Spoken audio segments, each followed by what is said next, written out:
Hi, இன்றைக்கி என்ன video பார்த்தீங்கன்னா அவரைக்காய் பொரியல் தான் செஞ்சுருந்தேன். கடுகு, காஞ்ச மிளகா, கருவேப்பிலை, வெங்காயம் எண்ணெயில் நல்லா வதக்கிட்டு குட்டி குட்டியாக அவரைக்காய் கட் பண்ணி வச்சுருந்தேன். அதையும் சேர்த்துக்கிட்டேன். அதுக்கப்புறம் அவரைக்காய்க்கு தேவையான உப்பும் சேர்த்துக்கிட்டு நல்லா அதை சிம்மிலே குக் பண்ணேன். டேஸ்ட்டு நல்லாயிருக்கும். புளிக்குழம்பு, சாம்பார் எல்லாத்துக்குமே இந்த அவரைக்காய் நல்லாயிருக்கும். சாம்பார் வைக்கிறீங்கன்னா ஒரு ஸ்பூன் மிளகாத்தூள் சேர்த்துக்கிட்டிங்கன்னா இன்னும் டேஸ்ட்டு சூப்பராக இருக்கும். எதுக்காக இந்த வீடியோ போட்டிருந்தேன் பார்த்தீங்கன்னா, இன்றைக்கி வைகாசி விசாகம்.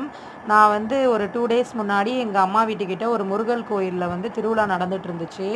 அப்போ அங்கே முருகர் கோயிலில் திருவிழா நடக்குது. ஆனால் அங்கே இருக்க யாருக்குமே தெரியாமல் அந்த கோயிலை சுற்றி மயில் இருந்துச்சு.